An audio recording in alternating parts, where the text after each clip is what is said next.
Selamat malam Ibu dosen dan teman-teman. Kami kelompok 11 akan mempresentasikan tentang etika bisnis dan kewirausahaan. Mohon maaf anggota kami sedang berhalangan jadi dia tidak bisa ikut presentasi bersama kami. Yang pertama, pengertian etika berwirausaha.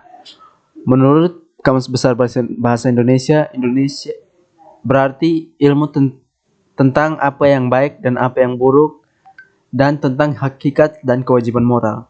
Masih menurut kamus yang sama, moral memiliki beberapa arti. Yang pertama, sikap, ajaran tentang baik dan buruk yang diterima umum mengenai perbuatan, sikap, kewajiban, dan lainnya. Moral juga berkaitan dengan akhlak, budi pekerti, dan susila. Kedua, moral adalah kondisi mental yang membuat orang tetap berani, bersemangat, disiplin, dan sebagainya. Tidak mudah memisahkan hakikat kata etika dan moral. Keduanya saling terkait dalam hubungan sikap dan perilaku individu atau kelompok individu dalam skala buruk sampai baik. Beberapa pengertian etika adalah sebagai berikut. Yang pertama, etika adalah perbuatan standar yang memimpin individu dalam membuat keputusan. Yang kedua, etika adalah suatu studi mengenai apa yang benar dan apa yang salah, serta pilihan moral yang dilakukan seseorang. Yang ketiga, keputusan etis adalah suatu hal yang benar mengenai perilaku standar. Jadi, etika bisnis atau business ethics adalah keseluruhan aturan-aturan etika yang baik yang tertulis maupun tidak tertulis, yang mengatur hak dan kewajiban produsen dan konsumen, serta etis yang harus dipraktikkan. Hak produsen atau pelaku usaha. Hak menerima pembayaran yang sesuai dengan kesepakatan mengenai kondisi dan nilai tukar barang atau jasa yang diperdagangkan. Hak untuk mendapatkan perlindungan hukum dan tindakan konsumen yang beretikat baik. Hak untuk pembelaan diri di dalam penyelesaian hukum sengketa konsumen. Hak untuk rehabilitasi nama baik apabila terbukti secara hukum bahwa kerugian konsumen tidak diakibatkan oleh barang atau jasa yang diperdagangkan. Hak-hak yang diatur dalam ketentuan peraturan perundang-undangan yang berlaku. Kewajiban produsen atau pelaku usaha. Yang pertama, beretikat baik dalam kegiatan usahanya.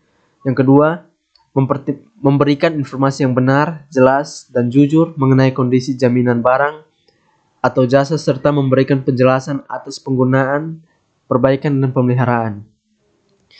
Memperlakukan atau melayani konsumen secara benar dan jujur serta tidak diskriminatif, menjamin mutu barang dan jasa yang diproduksi atau diperdagangkan berdasarkan ketentuan mutu dan jasa yang berlaku.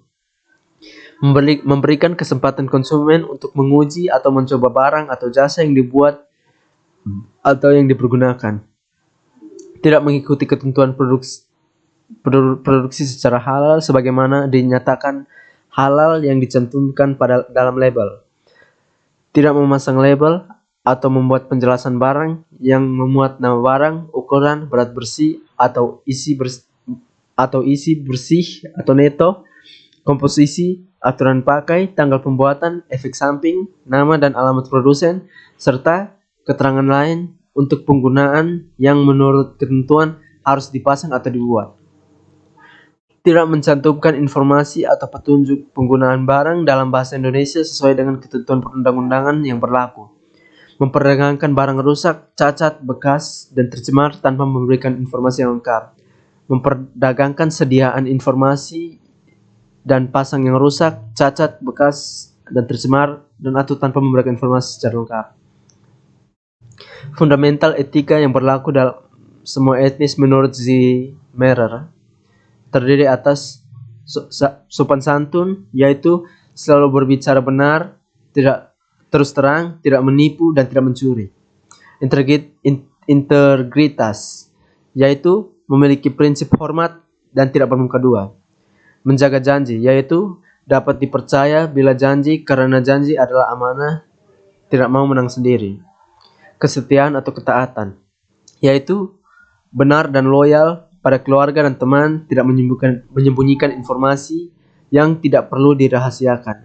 Kejujuran atau kewajaran, yaitu berlaku fair dan terbuka, berkomitmen pada kedamaian, Jika bersalah, maka cepat mengakui kesalahan, perlakukan yang sama terhadap setiap orang, dan memiliki toleransi yang tinggi. Menjaga satu sama lain, yaitu penuh perhatian, baik budi, adil menolong siapa saja yang memerlukan bantuan. Saling menghargai satu sama lain, yaitu menghormati hak orang lain, menghormati kebebasan dan rahasia pribadi, mempertimbangkan orang lain yang dianggap bermanfaat dan tidak berprasangka. Warga negara yang bertanggung jawab, yaitu patuh terhadap undang-undang dan peraturan yang berlaku. Jika menjadi pemimpin, maka harus bersifat terbuka dan suka menolong. Pengerjaan keunggulan, yaitu berbuat yang terbaik dalam segala kegiatan, bertanggung jawab, rajin, berkomitmen, bersedia untuk meningkatkan kompetensi dalam segala hal, dan tidak mau menang sendiri. Dapat dipertanggungjawabkan, yaitu bertanggung jawab dalam segala perbuatan, terutama dalam mengambil keputusan. Pelanggaran etika atau pelanggaran etis yang buruk akan mengakibatkan hal-hal sebagai berikut. Yang pertama, masalah citra publik. Yang kedua, tuntutan hukum yang mahal. Yang ketiga, tingginya tingkat pencurian oleh karyawan. Perbandingan antara perilaku yang etis dengan perilaku yang tidak etis adalah sebagai berikut. Yang pertama, perilaku etis sangat penting bagi wirausaha karena dapat memberikan efek positif sebagai berikut. Yang pertama, staf akan meniru perilaku pemimpinnya.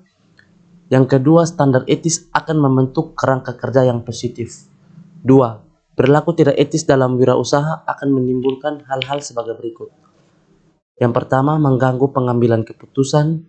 Yang kedua, dapat dituntut dengan undang-undang perlindungan konsumen. Yang ketiga, bisnis tidak akan mampu bertahan dalam jangka panjang. Contoh berbagai tindak tipu menipu dalam aktivitas bisnis adalah sebagai berikut. Pertama, pelaku bisnis dengan pelaku bisnis. A. Mengirim barang dengan jumlah yang tidak sama atau kurang dengan faktur atau mengirim uang dengan cek kosong. Mempengaruhi pihak lain untuk saling menjatuhkan. Yang ketiga, salah satu dapat bangkrut, bahkan bisa kedua-duanya. Keuntungan yang diperoleh seseorang yang senantiasa menjaga etika dalam perilaku hidupnya antara lain. Yang pertama, jika jujur dalam berbisnis, bisnisnya akan maju. Dengan kejujuran, konsumen secara tidak langsung telah diuntungkan. Yang kedua, timbulnya kepercayaan. Bisnis adalah kepercayaan. Jika sudah tidak ada kepercayaan dalam berbisnis, maka produk akan ditinggalkan oleh konsumen. Yang ketiga, kemajuan terjaga. Jika perilaku etis atau kesadaran etis, pertimbangan etis, tindakan etis, dan kepemimpinan etis terjaga, kemajuan akan terjadi. Yang keempat, perolehan laba akan meningkat. Jika kemajuan bisnis terjadi, laba yang diperoleh akan meningkat. Meskipun perbedaan etika berdasarkan jenis kelamin ini tidak mutlak, namun ada perbedaan yang harus dicatat atau setidaknya dapat dipisah-pisahkan secara prinsip mengenai gender atau jenis kelamin. Cara pria menyelesaikan masalah dilema etis seringkali berbeda dengan wanita, seperti yang ditunjukkan pada tabel 10.1. Yang pertama, cara pria dalam menyelesaikan dilema etis. 1. Lebih memperhatikan masalah hak. Yang kedua, menanyakan siapa yang benar. Yang ketiga, membuat keputusan berdasarkan nilai.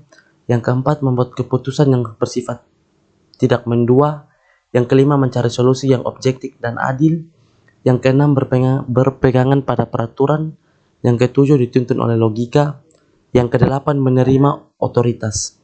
Cara wanita menyelesaikan dilema etis. Yang pertama, lebih memperhatikan perasaan. Yang kedua, menanyakan siapa yang akan terluka. Yang ketiga, menghindari keputusan. Yang keempat, memilih untuk berkompromi. Yang kelima, mencari solusi untuk minimalkan yang terluka. Yang keenam, berpegang pada komunikasi. Yang ketujuh, dituntun oleh emosi. Yang kedelapan, menantang otoritas. Sekian dan terima kasih.